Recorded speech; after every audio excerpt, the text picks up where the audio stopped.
Hello, my name is Susie Pinhall. I'm originally from Canada, but have lived in the Netherlands and Europe for a while.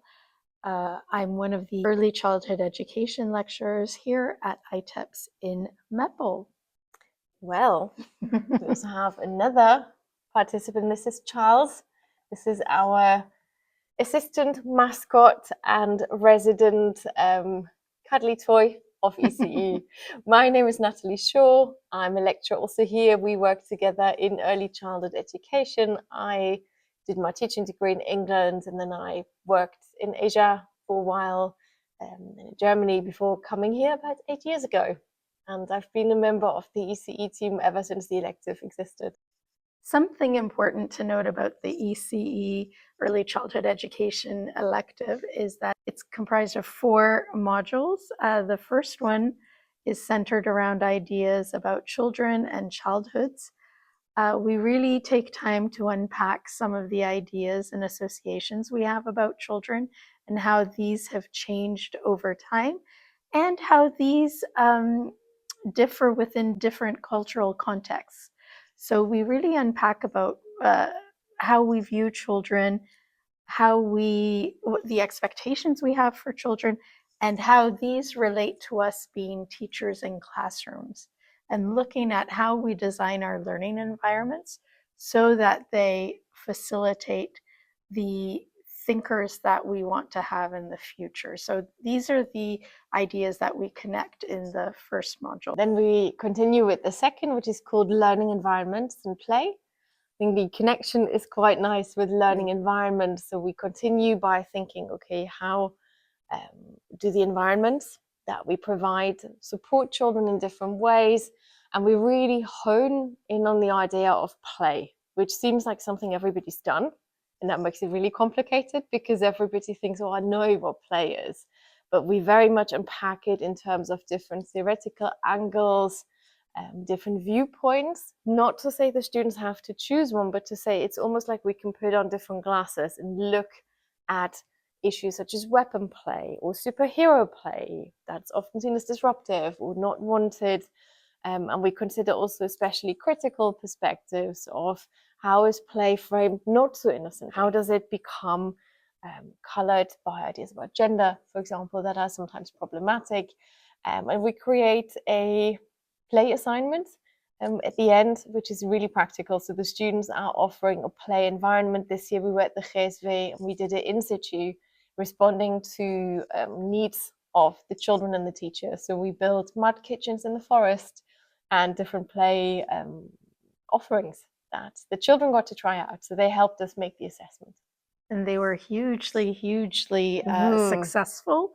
And the really nice thing about this assessment, if I may add, is that it was responding to an authentic need that came out of the early years department at that particular school. So both the teachers and the students. And it was a fantastic opportunity for our students to respond to that need, but yet at the same time have the freedom and creativity to design a learning environment that met those needs, but allowed them to express their ideas and be creative. So yeah.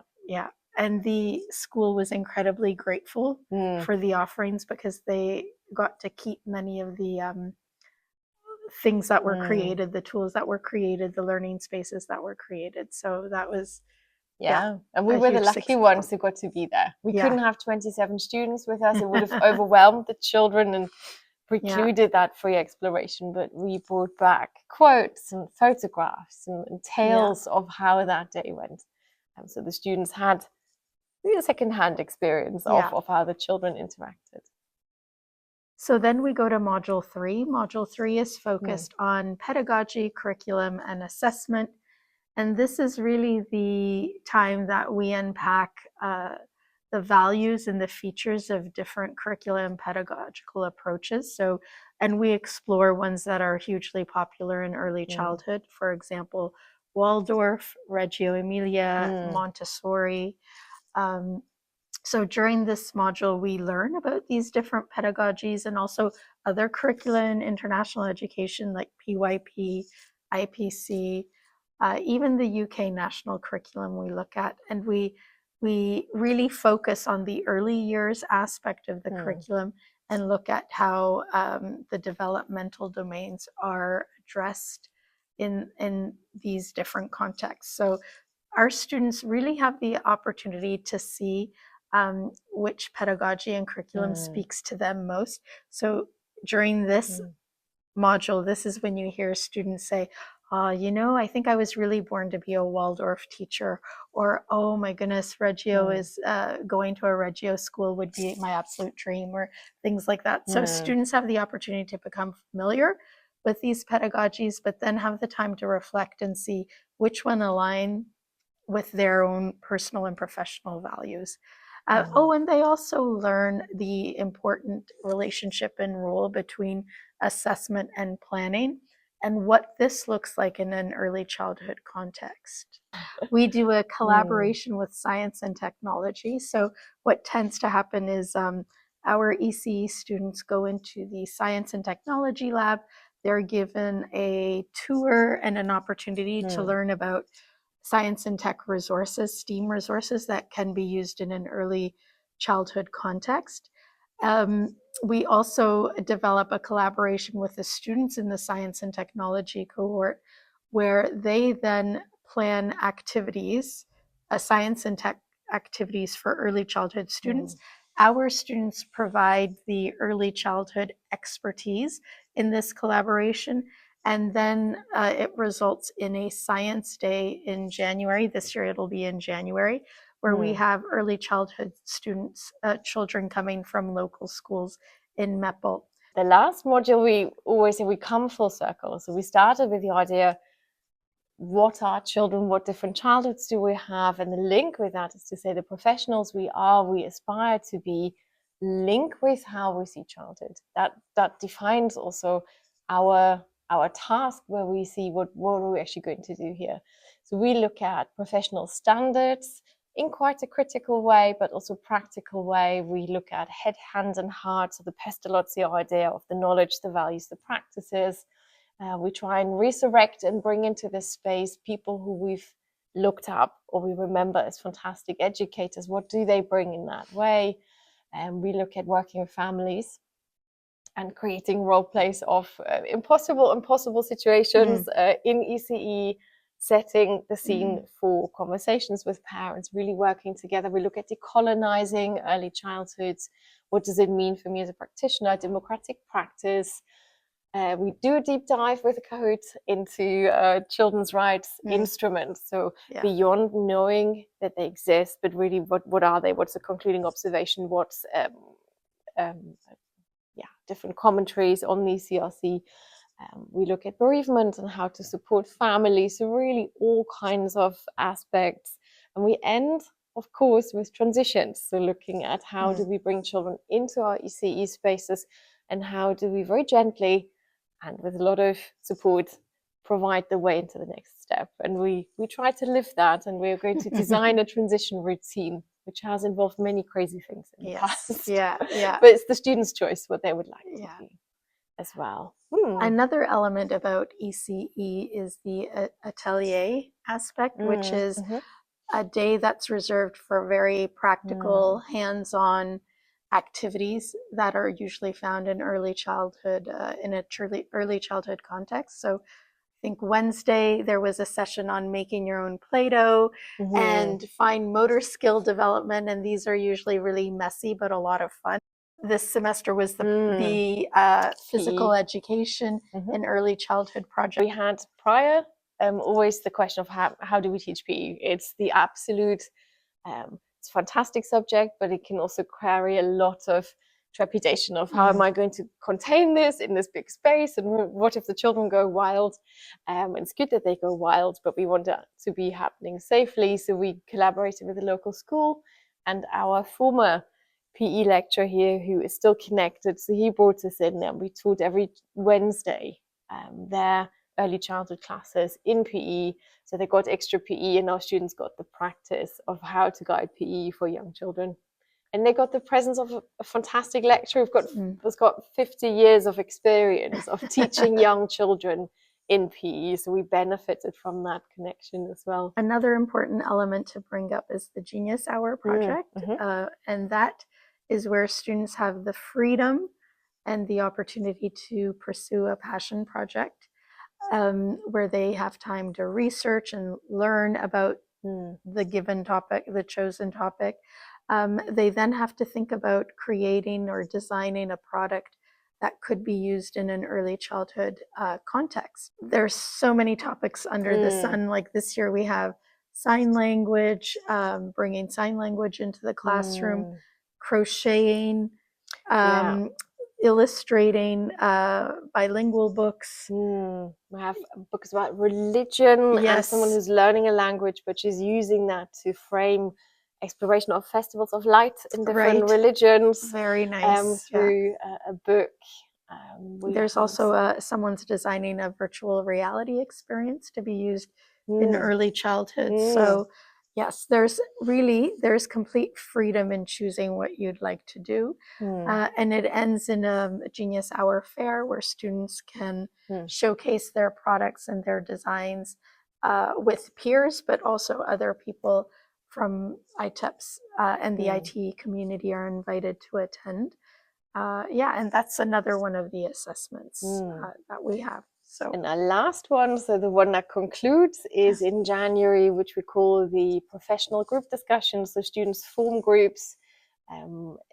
They spend time really thinking, okay, we are going to be an early childhood center. What governs our pedagogical outlook? What curriculum do we want to choose? How do we look at play?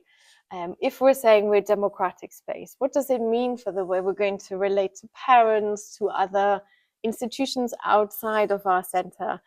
From that, they have to develop a very strong basis, because they have to work on a problem on the day that they don't know. So we're going to get them in the space. They have 90 minutes to prepare getting a problem from practice, which is often based on personal experience.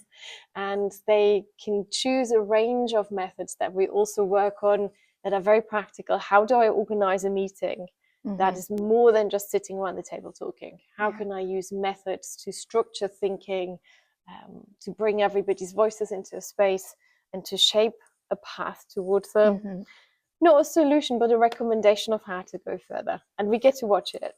Which is very fun. And to be fair, they receive this scenario. So a lot of the groundwork about what their school looks like and feels like and stands for has been done prior to the day of the assessment. The day of the assessment, they receive the scenario, and then they do have an hour and a half to prepare. We're not that mean. And we don't put them on the scenario. Go. And they have lots of practice. So we have a reading week prior to Christmas this year where they know exactly how to prepare. So we really give them guidance on a practice scenario, things they need to consider. They need to have their meeting minutes there, and they usually end up breathing and embodying what they have chosen to represent, which is really nice. Somebody commented last year and said, I feel I was at a professional staff meeting. Which is really nice. And being on the other end, evaluating and assessing, you really, people take it hugely seriously. And connecting back to what sorts of skills our students walk away with, this is a huge key one, linked to not only professionalism in general, but collaborating with colleagues, collaborating with the school community. These are hugely important skills that are going to benefit all teachers in their future classrooms. In a more specific sense, our students actually walk away with, in my opinion, a solid foundation of knowledge and skills and understanding of what it's like to be an early childhood educator, and not only what it's like, but how to be prepared, what to consider in designing learning spaces, and designing a curriculum or a weekly plan, even what it looks like when working with a Reggio pedagogy in comparison to an IB pedagogy, right? So they walk away with a tremendous amount of understanding and experience, and which sincerely prepares them for an early childhood context. Hopefully a critical attitude, not to say we're criticizing everything, but there is huge movement underfoot that wants to touch the foundations of early childhood, that wants to appropriate it, that wants to make early childhood education a business offer, which we can question, and we do question. We give, I think, a lot of the tools to question with. It's not that we expect students to share our point of view, but we do want them to use all they have available to say, how do I feel about this new play strategy the government has put out? Who are these people talking about play? And how come they're not pedagogues when we should have the domain of talking with expertise and knowledge about this important domain that shapes our work? So, yeah. And of course, society as well, actually. Yes. Yeah. Because there's a tremendous amount of research showing how important early childhood is, especially in determining or contributing to later success. Yeah. And it's really fun. We had a session also with students in the UK where we brought our students together with students in the UK to exchange about early childhood. And one takeaway that they all took was to say, well, because people think, oh, it's early childhood, weird stuff is going on down there, the lower end of the school, that we get to color in the margins. This really lovely bell hooks idea of saying we can do some really subversive things that counter a little bit of the presentation society, the outcome focused means of education, because ultimately we're often forgotten at the lower end of the school, and that's where we take that space and do wonderful things. Yeah, and oftentimes that means fantastic freedom. But it also requires practitioners to be advocates and be advocates for children, especially when you see movements of early childhood education trying to become a little bit more academic and moving towards more formalized or traditional forms of education. That's something we also talk about, and that's where the criticality also becomes useful, right? Because then our teachers feel more prepared to navigate those sticky circumstances and really advocate for their own values and for children in early childhood. If we haven't gotten all other people on this campus walking past this classroom going, what on earth is early childhood doing in there? We haven't done our job. We have had students who purposefully have dressed up for one assignment where they were dressed up as bees, parading past other lecturers until they went, why? And they just had this lovely moment and went, ECE.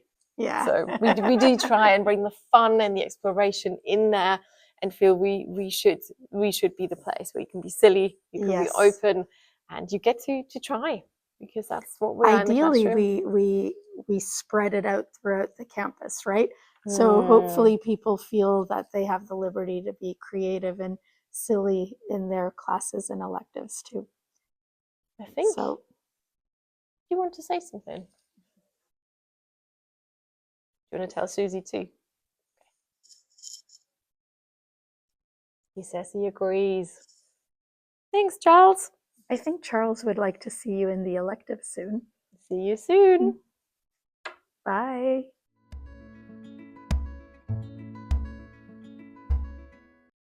The activities and the assignments to do, I would, weird to say, right? But the activities and the assignments are really fun to do. Like, you get to do stuff like what I've done today with virtual reality and incorporate it into your activities in classroom and so on. You are really able to put your thoughts and creativity into what you do in this elective. My assignments like this. I would say a Genius Hour, because you are able to do whatever interests you, and you can adapt it to your classroom so you can use it further on in the future. And I feel like it was a fun activity. And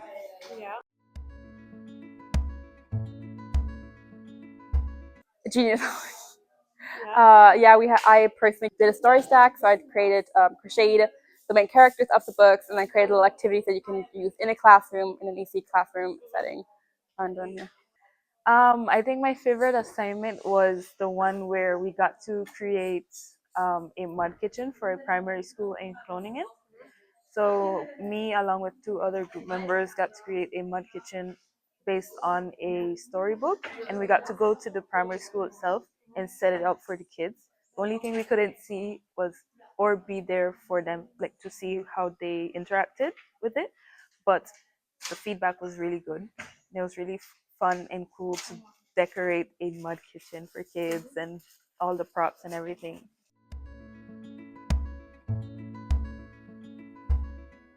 My third year elective was arts and culture. With arts and culture, you're covering all the bases. You're covering from younger kids to all the way up to grade 5, and you learn how to interpret for everybody. While in ACE, you learn specifically what a younger child needs, like what early childhood education really entails, like what you have to be careful on, what you have to focus on with the kids. And I think that's the main difference between those two. It's hard because both of them are very creative and a lot of like outgoing. I would say ECE because you learn a lot more how to teach, like how to teach a subject or how to have the whole classroom set up. Yeah, but it's hard. It's hard.